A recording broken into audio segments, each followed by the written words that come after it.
और इतनी मेहनत हुई वहाँ पे। वहाँ जाने के बाद एक्चुअली मुझे अपना पोटेंशियल रियलाइज़ हुआ, रियल पोटेंशियल रियलाइज़ हुआ। मुझे जो चाहिए भी होती है यहाँ पे अशोक राजपथ में सब कुछ अवेलेबल है। सब कुछ मतलब सारी मटेरियल्स एंड सब कुछ ईज़िली अवेलेबल। मैं अपना एक 20 मिनट्स का टारगेट सेट करके रहती थी और उस 20 मिनट्स में मैं मैक्सिमम चीज़ें इंक्लूड करने की कोशिश करती थी, एक कंप्लीट आंसर लिखने की कोशिश करती थी। मैम जब हम घर पे टेस्ट देते हैं तो उसमें ज़्यादा मार्क्स लेके आते हैं, है ना। लेकिन जब जाते हैं, जब एग्जाम हॉल में जो रियल एग्जाम होता है वहाँ पे देते हैं तो वहाँ पे हम क्वेश्चन को टैकल नहीं कर पाते हैं, उसमें उलझते हैं हम। तो मुझे काफ़ी बेनिफिट मिला उससे और उसमें ऐसा था कि डेली आंसर राइटिंग प्रैक्टिस कराई जाती थी। इन सिंपल टेक्स्ट में पैराग्राफ में डालने से अच्छा है कि आप उसको एक अलग रिप्रेजेंट करिए। स्टेटिस्टिक्स वाला जो पार्ट है 72 मार्क्स के, बहुत मार्क्स फिचिंग होता है, तो उसके लिए आपने कैसे काम किया था? हमें क्या करना है उससे ज़्यादा ज़रूरी ये जानना होता है कि क्या नहीं करना है, तो हमारा बहुत सारा टाइम बच जाता है उसमें। तो मैं कहूँगी कि कोई हार्ड एंड फास्ट रूल नहीं है। मैं ये नहीं करूँ कि आप एकदम उसको छोड़ के चले जाइए, ये बेवकूफ़ी होगी। आपको अपना आंसर हमेशा एक पॉजिटिव नोट पे ख़त्म करना है। डिफ़िकल्टीज आएंगी क्योंकि ये जर्नी डिफ़िकल्ट है बट मतलब बहुत सुंदर भी है। तो नमस्कार दोस्तों, स्वागत है आप सबका एक और इंस्पायरिंग और इंफॉर्मेटिव वीडियो में। आज हमारे साथ करिश्मा सिंह मैम है। 66 बीपीएससी मैम का 36वां रैंक है और मैम को एडीटीओ पोस्ट अलॉट हुआ है, एडिशनल डिस्ट्रिक्ट ट्रांसपोर्ट ऑफिसर। तो मैम से जानेंगे कि मैम का जर्नी क्या है, मोटिवेशन क्या है और क्या कंटेंट, क्या बुक लिस्ट वगैरह और कैसे मैम नोट्स बनाती, इस पर हम बात करेंगे। तो यदि आप लोग मेरा काम पसंद आता है तो चैनल को सपोर्ट के लिए चैनल को सब्सक्राइब करो, इस वीडियो को लाइक और शेयर करना भूलें। मैम सबसे पहले कॉन्ग्रेचुलेसन्स, ब्रीफली अपने बारे में बताइए। Thank you so much. मेरा नाम करिश्मा सिंह है। 66 बीपीएससी में मैंने 36 रैंक पाया है एंड मुझे एडिशनल डिस्ट्रिक्ट ट्रांसपोर्ट ऑफिसर का पोस्ट मिला है एंड मैंने अपना ग्रेजुएशन बायोटेक्नोलॉजी से किया है पटना साइंस कॉलेज से। फिर मैंने मास्टर्स किया मॉलिक्यूलर एंड ह्यूमन जेनेटिक्स में बनारस हिंदू यूनिवर्सिटी से। आपका ऑप्शनल सब्जेक्ट मीडियम और अटेम्प्ट कौन सा था बीपीएससी? बीपीएससी में ये मेरा सेकंड अटेम्प्ट था। इसके पहले मैंने 64th बीपीएससी दिया था एंड मेरा मीडियम इंग्लिश था एंड ऑप्शनल मेरा जूलॉजी था। जूलॉजी बहुत ही रेयर सब्जेक्ट ऑप्शनल तौर पे कहा जाए तो। मैम कब ये मोटिवेशन मिला आपको कि आपको सिविल सर्विसेज तरफ जाना है, क्योंकि मोलिकुलर में करना एक होता है कि वहाँ भी आपकी बहुत ब्राइट करियर हो सकती थी, तो ये मोटिवेशन बेसिकली कहाँ से मिला? मोटिवेशन मैं कहूँ तो बेसिकली बीएचयू से ही मिला मुझे। मैं हर जगह मैं सबको यही बात कह रही हूँ कि बीएचयू में जाने के बाद वहाँ पे इतनी मेहनत की कराई गई हमसे और इतनी मेहनत हुई वहाँ पे। वहाँ जाने के बाद एक्चुअली मुझे अपना पोटेंशियल रियलाइज़ हुआ, रियल पोटेंशियल रियलाइज़ हुआ कि मैं ये कर सकती हूँ, मैं इतना पढ़ सकती हूँ। आपने यूपीएससी की भी तैयारी किया है, यूपीएससी का आपने तैयारी किया, उसमें क्या रहा है? यूपीएससी में एक्चुअली मैं प्रीलिम्स नहीं क्लियर कर पाई और फिर बीपीएससी की जब वैकेंसी आई और मेरा प्रीलिम्स हो गया तो मेरा पूरा फोकस फिर बीपीएससी पे शिफ्ट हो गया। सो मैम बात करिए, पटना में आप रह के पढ़ाई करती थी, तो पटना में क्या सफिशिएंट एम्बियंस एनवायरनमेंट है स्टडी के लिए कि आप कहीं बाहर में भी रह के पढ़ाई किया आपने? एक्चुअली मेरी मतलब ये जर्नी मेरी जो स्टार्ट हुई वो मेरी दिल्ली से स्टार्ट हुई। मैंने दिल्ली में वाजीराम एंड रवि में 1 साल की कोचिंग ली थी। उसके बाद फिर कोविड की वजह से मुझे वापस घर बुला लिया गया बट घर पे मुझे काफ़ी सही इन्वायरमेंट मिला। ऐसा नहीं था, मैं दिल्ली में भी रह के पढ़ती थी और यहाँ पे भी, बट हाँ दिल्ली में था कि सब कुछ खुद से मैनेज करना पड़ता था। आपको खाने से लेके मतलब everything you have to manage on your own. But घर पे है कि काफ़ी सपोर्ट मिलता था, पेरेंट्स थे, सिबलिंग्स थे, तो जो भी चीज़ें चाहिए होती थी तो मुझे ज़रूरी नहीं कि मुझे हमेशा बाहर निकलना पड़े और मुझे जो चाहिए भी होती है यहाँ पे अशोक राजपथ में सब कुछ अवेलेबल है। सब कुछ मतलब सारी मटेरियल्स एंड सब कुछ इजीली अवेलेबल था एंड बीपीएससी से रिलेटेड मटेरियल्स मैंने वहीं से लिया सारा। सो मैम बात करिए प्रीलिम्स की, तो प्रीलिम्स में जो है कि बहुत ही इंपॉर्टेंट हो जाता है कंटेंट को लेकर। जैसे आपने बताया कि अशोक राजपथ में पटना में सारे कंटेंट अवेलेबल है, एस्पिरेंट को फिल्टर आउट करना बड़ा मुश्किल हो जाता है जब देखते हैं कि कंटेंट इतने हैं तो कैसे उसको चूज किया जाए, है ना। और आर्ट्स और ह्यूमैनिटी के सब्जेक्ट का ज़्यादा वेटेज है। आप साइंस बैकग्राउंड से नहीं हैं, 10वीं के बाद आपने हमेशा साइंस पढ़ा है ना। तो आर्ट्स ह्यूमैनिटीज़ के जब सब्जेक्ट आपने उसको जब अपने कलेक्ट करना आपने स्टार्ट किया होगा तो इनिशियल रिसोर्सेज की बात होती है, वो बहुत इंपॉर्टेंट हो जाता है। तब किस रिसोर्सेज पे ज़्यादा रिलाई की, एनसीईआरटी स्टैंडर्ड क्या था वो? देखिए मेरी प्रिपरेशन जो थी मैं कहूँगी कि 3 फेजेस में उसको डिवाइड कर सकते हैं। पहला ये था कि मैंने एनसीईआरटी पढ़ी थी। एनसीईआरटी इज़ अ मस्ट क्योंकि वही आपका फाउंडेशन मतलब उसका आपका जो बेस है वो डिफाइन करेगा। दूसरी चीज़ है कि मैंने एनसीईआरटी के बाद मैंने जो स्टैंडर्ड बुक्स आती हैं जैसे हिस्ट्री के लिए स्पेक्ट्रम है, पॉलिटी के लिए लक्ष्मीकांत की बुक है, इकोनॉमी के लिए रमेश सिंह है, बट मैंने मृणाल सर की वीडियोज़ भी काफ़ी देखी थी और मुझे मतलब काफ़ी अच्छी लगी थी। इकोनॉमिक्स क्योंकि मैं साइंस बैकग्राउंड की रही हूँ तो इकोनॉमिक्स उतना जल्दी समझ नहीं आता था, बट मृणाल सर की वीडियोज़ के बाद वो इतने अच्छे और सिंपल लैंग्वेज में समझाते थे कि मतलब इकोनॉमिक्स में अच्छा होल्ड हो गया, तो वहाँ पे एक बेनिफिट मिला। थर्ड मैं कहूँगी कि जब मैं मतलब मेरा प्रीलिम्स आया तो घटना चक्र सीरीज़ की बुक्स आती हैं, मतलब हर सब्जेक्ट की आती हैं, ज्योग्राफी, पॉलिटी, हिस्ट्री, तो मैंने वो भी सॉल्व किए थे। और चूँकि वो क्वेश्चन फॉर्म में रहते हैं, उसमें मतलब ना सिर्फ बीपीएससी के बल्कि यूपीएससी के भी प्रीवियस ईयर के और मतलब अदर स्टेट्स के भी रहते हैं, तो मुझे काफ़ी बेनिफिट हुआ उसका। और उसमें एक्सप्लेनेशन वाइज़ दिया रहता है, तो जो चीज़ें मुझसे छूट गई थी स्टैंडर्ड बुक्स या फिर एनसीईआरटी के पढ़ने के बाद, वो घटना चक्र से कवर हो गई। तो ये 3 चीज़ें मैंने अच्छे से फ़ॉलो की थी, तो प्रीलिम्स के लिए मुझे ये हेल्पफुल रहे थे। मैम जब हम घर पे टेस्ट देते हैं तो उसमें ज़्यादा मार्क्स लेके आते हैं, है ना? लेकिन जब जाते हैं जो एग्ज़ाम हॉल में जो रियल एग्ज़ाम होता है वहाँ पे देते हैं तो वहाँ पे हम क्वेश्चन को टैकल नहीं कर पाते हैं, उसमें उलझते हैं हम। तो कहीं न कहीं टाइम मैनेजमेंट भी उसमें होता है, उसके बाद में प्रेशर को हैंडल करना होता है कि उसको कैसे हम हैंडल करते हैं, क्वेश्चन को कैसे टैकल करना है, कैसे समझना है, क्या डिमांड है क्वेश्चन की। प्रीलिम्स के रिगार्डिंग तो क्या-क्या चीज़ों पे ध्यान रखा जाए तो मतलब अच्छे मार्क्स लाया जा सके, मतलब जी प्रीलिम्स क्रैक किया जाए? देखिए, प्रीलिम्स क्रैक करने के लिए जहाँ तक मेरी समझ है, हिस्ट्री से 35 क्वेश्चंस आते हैं और बिहार से भी मतलब काफ़ी अच्छे खासे क्वेश्चंस रहते हैं। तो वो जो क्वेश्चंस रहते हैं वो एक्चुअली मतलब फैक्चुअल क्वेश्चंस रहते हैं। तो उनमें अगर आपने अच्छे से पढ़ाई की है, अच्छे से रिविज़न किया है, तो उनको टैकल करने में आपको ज़्यादा टाइम नहीं लगना चाहिए। मतलब वो ऑप्शंस अवेलेबल रहते हैं। कुछ ऑप्शंस कन्फ्यूजिंग रहते हैं, बट वो डिपेंड करता है कि मतलब आपने वो क्वेश्चन पहले सॉल्व किया है या नहीं किया है। तो question practice is a must. और दूसरी चीज़ है कि साइंस की जहाँ तक बात की जाए, तो साइंस में भी ल्यूसेंट की बुक है और घटना चक्र की बुक है, जो भी जिनको जो कन्वीनिएंट रहे, उनसे मतलब साइंस के क्वेश्चंस टैकल किए जा सकते हैं। चूँकि मेरा साइंस बैकग्राउंड रहा है, तो साइंस में मुझे उतनी दिक्कत नहीं आई। हाँ, उतनी दिक्कत नहीं होती थी। स्ट्रॉन्ग तो मैंने पता नहीं, बट उतनी दिक्कत नहीं होती थी। मैथमेटिक्स की बात की जाए तो मैथमेटिक्स में प्रैक्टिस ज़रूरी है एंड 10th और 12th लेवल का ही मैथमेटिक्स 10th का ही पूछा जाता है, not even 12th, 10th level का मैथमेटिक्स पूछा जाता है। तो आप अगर फ़ॉर्मूले ये सब अगर याद हैं आपको, अच्छे से रिवाइज़्ड हैं, तो उसमें भी आपको टाइम नहीं लगेगा। हाँ, टाइम मैनेजमेंट की जहाँ बात है, आप प्रेशर तो ऑब्वियसली रहेगा, बट वो प्रेशर डिक्रीज़ किया जा सकता है। आप जितनी ज़्यादा प्रैक्टिस करेंगे, उतना आपको कॉन्फिडेंस मिलेगा। जैसे मैंने प्रीलिम्स के पहले मैंने बहुत सारे क्वेश्चंस मतलब प्रीवियस ईयर के सारे क्वेश्चन घर पे ही, हाँ। प्रीलिम्स के लिए मैंने कोई मॉक मतलब टेस्ट सीरीज़ नहीं जॉइन किया था। तो मैंने मतलब प्रीवियस ईयर के जितने क्वेश्चन पेपर थे, मैंने सबको बारी-बारी से सॉल्व किया और मतलब टाइम 2 घंटे का जो टाइम हमारा रहता है, उसके बीच में सॉल्व करने की कोशिश की। जहाँ-जहाँ मैं अटक रही थी, वहाँ-वहाँ मैंने वापस से उसको मतलब नोट बना के रिवाइज़ करना स्टार्ट किया एंड कंटिन्यूअस रिविज़न भी रहा, एक पर्टिकुलर ड्यूरेशन पे सब कुछ रहा। तो प्रीलिम्स में मुझे मतलब बेनिफिट मिला एंड मैं अपने 64th का प्रीलिम्स निकाला था और मेंस हालांकि नहीं हुआ। 66th में आपका फाइनल सिलेक्शन हो गया, 2 अटेम्प्ट दिया आपने। आप साइंस बैकग्राउंड के स्टूडेंट रही हैं। साइंटिफिक स्टडी आजकल बहुत बात हो रही है कि साइंटिफिक स्टडी करना बहुत ज़्यादा इंपॉर्टेंट है। बैल की तरह पढ़ने पे सिविल सर्विसेज क्रैक नहीं होगा।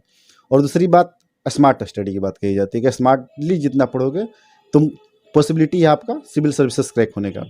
तो वो दोनों को थोड़ा सा बताएं ब्रीफली कि वो कैसे करना होगा। देखिए, हार्ड वर्क तो बहुत इम्पोर्टेंट है, हार्ड वर्क तो करना ही होगा। बट अगर हार्ड वर्क के साथ अगर आप थोड़े से स्मार्टली भी पढ़ते हैं, तो आपको बहुत बेनिफिट मिलेगा। अदरवाइज़ आप स्मार्ट वर्क में क्या आता है? यही आता है कि आप प्रीवियस ईयर के क्वेश्चंस देखिए, एनालाइज़ करिए कि किस पोर्शन से ज़्यादा क्वेश्चन आ रहे हैं। जैसे अगर हम प्रीलिम्स की बात करें, तो करंट अफेयर्स से ज़्यादा क्वेश्चंस रहते हैं, बिहार से रिलेटेड बिहार की हिस्ट्री से ज़्यादा क्वेश्चंस रहते हैं, ज्योग्राफी से ज़्यादा क्वेश्चंस रहते हैं। फिर मतलब हिस्ट्री वाला पार्ट तो बिहार के लिए बहुत ही इंपॉर्टेंट है, तो वो रहते हैं। साइंस वाले सेक्शन में देखिए कि आपको बायो से जैसे विटामिन्स हुए या फिर मतलब जो बेसिक बायोलॉजी के क्वेश्चंस हैं, वो उनसे क्वेश्चंस ज़्यादा रहते हैं। मैथ्स वाले सेक्शन में भी time, work and distance and speed, distance, time, ये सब मतलब इन सारी चीज़ों से क्लॉक वाले क्वेश्चंस ये सब रहते हैं। आप प्रीवियस ईयर के क्वेश्चंस आप एनालाइज़ करिए, आपको एक आइडिया मिलेगा कि हाँ, यहाँ से क्वेश्चंस आ रहे हैं। हिस्ट्री में भी अगर स्पेसिफिकली बात की जाए तो बुद्धिज़्म, जैनिज़्म से तो एकदम क्वेश्चंस रहते ही रहते हैं। फिर हमारे मिनरल रिसोर्सेज से बिहार की ज्योग्राफी में हमारे मिनरल रिसोर्सेज से क्वेश्चंस रहते हैं। तो ये सारी चीज़ें अगर आप पहले के क्वेश्चंस देखिए, उनको एनालाइज़ करिए, तो आप एक मतलब समझेंगे कि हाँ, हमें कहाँ पे स्ट्रेस देना है, कहाँ पे स्ट्रेस नहीं देना है। अब जैसे मिडीवल इंडिया की ही बात है, तो कौन से मतलब दिल्ली सल्तनत से किस पार्ट से ज़्यादा क्वेश्चंस आ रहे हैं या फिर मॉडर्न इंडिया की किस पार्ट से ज़्यादा क्वेश्चंस आ रहे हैं। तो मतलब सब कुछ रटना नहीं है, एक अच्छे से अपनी स्ट्रैटेजी बना के कि हाँ, यहाँ से क्वेश्चंस पूछे गए हैं। प्रीवियस ईयर क्वेश्चन इसीलिए बहुत इंपॉर्टेंट होते हैं। दूसरी चीज़ है कि करंट अफेयर आप कोई भी एक बुकलेट उठा रहे हैं, तो कम से कम उसको 3 बार 4 बार अच्छे से पढ़िए, कि जब उससे क्वेश्चंस आएँ तो आपको कोई कन्फ्यूजन नहीं हो एग्ज़ाम में। क्योंकि अगर मतलब मैंने अक्सर देखा है कि बहुत लोग होते हैं कि 2-3 बुकलेट्स पढ़ लेते हैं, उसके बाद जब एग्ज़ाम में क्वेश्चन आता है तो फिर वो कन्फ्यूजन होने लगता है कि अच्छा इस बुकलेट में ये था, नहीं उसमें तो ये दिया हुआ था। तो ये चीज़ नहीं होनी चाहिए। तो ये कन्फ्यूजन मतलब एलिमिनेट करने के लिए आप एक अपना सोर्स रखिए। मैं ये नहीं कह रही हूँ कि आप लिमिटेड सोर्स रखिए, आप जितनी आपकी कैपेसिटी आप सोर्सेज रखिए, बट उस पे कमांड रखिए उस पे। मैम हम इतने सारे टॉपर्स का इंटरव्यू कर रहे हैं, सब लोग एम्फेसिस बड़ा डाल रहे हैं प्रीवियस ईयर क्वेश्चन पेपर। जी। मैं आपसे सिर्फ एक लाइन में पूछूं कि कितना इंपॉर्टेंट है वो? देखिए प्रीवियस ईयर क्वेश्चंस मैं बता रही हूँ कि वो एक आपका बेसिक है, आपको एक डायरेक्शन देगा कि आपको इस डायरेक्शन में जाना है। आप अगर यूपीएससी का पेपर उठा के देखिए प्रीलिम्स का, वो कम्प्लीटली डिफरेंट है। बीपीएससी का उठा के देखिए, आप कम्प्लीटली डिफरेंट है। आप किसी दूसरे स्टेट का भी क्वेश्चन पेपर उठा के देखिए, उसमें भी आपको डिफरेंस दिख जाएगा। तो मैं कहूँगी कि जैसे आप अभी कुछ देर पहले हमने कहा कि बीपीएससी में 5 ऑप्शंस आते हैं, यूपीएससी में 5 नहीं रहते, 4 ही रहते हैं। उनका क्वेश्चन पैटर्न भी यूपीएससी का डिफरेंट रहता है। बीपीएससी में ज़्यादातर अब तो खैर एनालिटिकल क्वेश्चंस भी पूछे जाने लगे हैं, बट बेसिकली मोस्टली ज़्यादातर अभी भी फैक्चुअल क्वेश्चंस रहते हैं। तो प्रीवियस ईयर क्वेश्चन आपको एक पाथवे देगा कि आपको इस डायरेक्शन में अपनी प्रिपरेशन को करना है। मतलब वेग और हैफाज़ार्ड तरीके से तैयारी करने से अच्छा है कि अगर आप पहले मतलब जैसे एक तैयारी का जो ढांचा है कि मतलब हाँ, ऐसा आयोग ऐसे सवाल पूछ रहा है, ऐसे डिमांड्स हैं, तो उस डायरेक्शन में अगर हम तैयारी करें तो तब जाके हमें कोई एक कम समय में अच्छे रिजल्ट्स मिलेंगे। दोस्तों घर बैठे आपको यूपीएससी पीसीएस की ऑल मटेरियल्स चाहिए, like all standard books, all notes like Drishti vision, Vajiram ETC, NCERT books, old new NCERT, mix NCERT, तो दिल्ली के आप राजेश बुक स्टोर से मंगा सकते हैं दिए हुए नंबर पर कॉल करके। Thank you. मेंस की मैम बात करी जाए, प्रीलिम्स में कितने भी मार्क्स आ जाए, कितना भी टॉप कर दो प्रीलिम्स, तो उससे मैटर नहीं करता है कि फाइनली आपका मेंस और इंटरव्यू पे ही सिलेक्शन होना है। तो मेंस में आपकी क्या स्ट्रेटेजी रही थी? और आंसर राइटिंग स्किल को लेकर काफ़ी ज़्यादा इंपॉर्टेंट होता है वो, कि आप कैसे लिखते हो, वो काफ़ी मैटर करता है। तो मेंस की थोड़ी स्ट्रेटेजी आप शेयर करें। देखिए मेंस के लिए, प्रीलिम्स के लिए जैसे मैंने कहा मैंने कोई टेस्ट सीरीज़ नहीं ज्वाइन की थी। मेंस के लिए मैंने ऑनलाइन टेस्ट सीरीज़ ज्वाइन की थी, एडुटेरिया की ही, एंड मुझे काफ़ी बेनिफिट मिला उससे। और उसमें ऐसा था कि डेली आंसर राइटिंग प्रैक्टिस कराई जाती थी। मतलब डेली हमें एक क्वेश्चन मिलता था, उसका हमें आंसर लिख के सबमिट करना रहता था, एंड शाम तक उसका एनालिसिस हमें मिलता था कि आपने क्या पॉइंट्स ऐड किए हैं, क्या पॉइंट्स मतलब छोड़े हैं, कौन सा पार्ट आपका अच्छा रहा, किस पार्ट में आपकी कमी रही। तो वो एक इवैल्यूएशन आई गेस कि जो हमारे इवैल्यूएटर्स हैं वो काफ़ी हेल्प करते हैं। दूसरी चीज़ कि टाइम मैनेजमेंट बहुत इंपॉर्टेंट होता है, क्योंकि वहाँ जो मेन एग्ज़ाम होता है वहाँ पे टाइम के साथ-साथ आपको पेजेज़ भी लिमिटेड मिलते हैं। तो ऐसा नहीं है कि आप एक क्वेश्चन में आपने 10 पेज लिख दिए, तो फिर पता चला दूसरे क्वेश्चन के लिए आपके पास टाइम नहीं है। तो मैं कहूँगी कि जब आप कोई क्वेश्चन अटेम्प्ट करते हैं, तो आप उस क्वेश्चन को अच्छे से पढ़िए, बहुत अच्छे से पढ़िए, एंड ट्राई टू अंडरस्टैंड कि क्वेश्चन डिमांड क्या कर रहा है। मतलब ऐसा नहीं कि जैसे कोई भी एक टॉपिक रहता है, उसके बारे में हमें बहुत सारी चीज़ें पता होती हैं कि मतलब ऑलमोस्ट एक मतलब 360 व्यू रहता है हमारा, बट जो क्वेश्चन होते हैं उसमें एक पर्टिकुलर एस्पेक्ट पे डिमांड होती है क्वेश्चन की, तो हमें उस पर ज़्यादा फोकस करना है। आप ब्रीफ मतलब अगर जो भी टॉपिक है आप उसका ब्रीफ इंट्रोडक्शन दीजिए, फिर उसका आप चाहें तो उसको प्रिल्यूड बता सकते हैं, मतलब कि कहाँ से ये कॉन्सेप्ट आया, या फिर ये आप ये बता सकते हैं। बट एक उसकी जो बेसिक डिमांड है, अब जैसे एक क्वेश्चन, अब मैं एक एग्जांपल के तौर पे बता रही हूँ कि अगर क्वाड के बारे में पूछा जाए, जो हमारा मतलब इंडिया, यूएस, जापान और ऑस्ट्रेलिया, इसका पूरा जो ग्रुप है हमारा, तो अगर क्वेश्चन पूछा जाए कि क्वाड का सिग्निफिकेंस क्या है, तो आपका फोकस क्वाड के सिग्निफिकेंस पे ही होना चाहिए। आप उसकी, ये नहीं है कि आप उसके मेंबर्स बताइए, आप उसकी हिस्ट्री बताइए कि कहाँ से कब से मतलब ओरिजिन क्या है उसका, बट आपका मतलब इंडिया के एस्पेक्ट में, इंडिया के पॉइंट ऑफ व्यू से उसका सिग्निफिकेंस क्या है, मतलब क्यों वो इंपॉर्टेंट है हमारे लिए, इंडो पैसिफिक रीजन में वो उसकी क्या इंपॉर्टेंस है।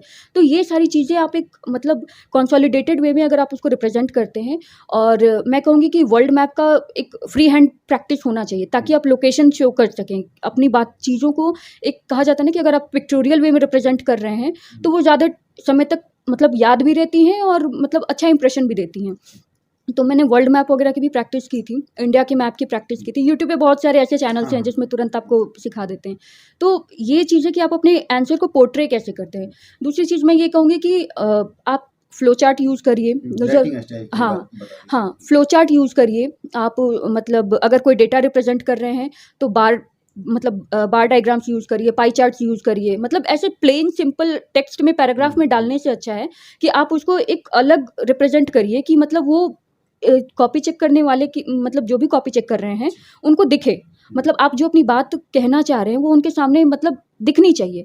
अगर मैंने पहले मैं भी यही करती थी कि पैराग्राफ में सब कुछ सारा डेटा पैराग्राफ में डाल दिया। तो वो उतना अपीलिंग नहीं होता है कि मतलब मैं ऐसा लगता है कि मैं उस पे ज़्यादा स्ट्रेस नहीं दे रही हूँ। फिर जब मैंने टेस्ट सीरीज़ जॉइन की तो रंजीत सर हैं, उन्होंने मतलब मुझे बोला कि तुम डेटा सारा सब कुछ डाल रही हो, बट उसको एक अच्छे से उसको मतलब रिप्रेजेंट करो ना, उसको डिफरेंट मतलब उसका इम्पोर्टेंस अलग है, तो तुम उसके इम्पोर्टेंस को शो करो कि ये चीज़ इम्पोर्टेंट है। तो अगर कोई कंपैरिजन भी होता था या फिर कोई जैसे लैंड यूज़ पैटर्न है बिहार का, तो उसका पाई चार्ट बना के कि हाँ इतना परसेंट लैंड फॉरेस्ट एरिया है, इतना परसेंट लैंड एग्रीकल्चरल एरिया है, इकोनॉमिक सर्वे में ये सारी डेटा रहते हैं, तो वैसे रिप्रेजेंट करना चाहिए। तो वो अच्छा मतलब कहने का मतलब है कि आप जितना आसान बनाएंगे अपनी कॉपी को चेक कर मतलब इवेल्युएटर के लिए, उतना अच्छा मार्क्स आपको मिलेगा। मैम थोड़ी सी मटेरियल्स और बुक लिस्ट वगैरह बारे में बता दीजिए, रिसोर्सेज के बारे में मेंस के रिगार्डिंग। देखिए मेंस के रिगार्डिंग जैसे मैंने बोला कि एडुटेरिया की ऑनलाइन मेंस की टेस्ट सीरीज ज्वाइन की थी, तो उनके मॉडल आंसर्स काफ़ी सही अच्छे रहते थे। उनका दोनों मीडियम में है, तो मेरा इंग्लिश मीडियम में था, तो मॉडल आंसर्स काफ़ी अच्छे रहते थे। बाकी पॉलिटी के लिए जैसे पेपर 2 है, पॉलिटी के लिए मैंने लक्ष्मीकांत ही रेफ़र की थी, और फिर बिहार स्पेसिफिक मैंने क्राउन पब्लिकेशन की जो बुक है, जो प्रीलिम्स के लिए पढ़ी थी, मैंने वही पढ़ी थी। मतलब मैं इसलिए कहती हूँ सोर्सेज बहुत ज़्यादा एक्स्ट्रा बढ़ाने की ज़रूरत नहीं है। जो आपने प्रीलिम्स के लिए पढ़ा, वो आपको मेंस के लिए भी हेल्प करेगा। तीसरी चीज़ है कि कोई भी एक टॉपिक है, अगर आपको किसी टॉपिक पे कुछ मटेरियल चाहिए, आप उसको ऑनलाइन सर्च करिए और उस पे दृष्टि के मटेरियल्स मिलेंगे, विजन के मेंस 365 के मटेरियल्स मिलेंगे, इनसाइट्स के मटेरियल्स मिलेंगे। तो आप उन तीनों को मतलब एनालाइज़ करके आप अपना खुद का एक कंसोलिडेटेड नोट सब कुछ इंक्लूड करके बना लीजिए। उसके बाद अब उस टॉपिक से आपके जो भी क्वेश्चंस आएँगे, आप अकॉर्डिंग टू डिमांड, आप जो भी क्वेश्चन में डिमांड किया जा रहा है, आप उसको अच्छे से उसको लिख सकते हैं। तो एक टॉपिक आपका तैयार रहेगा।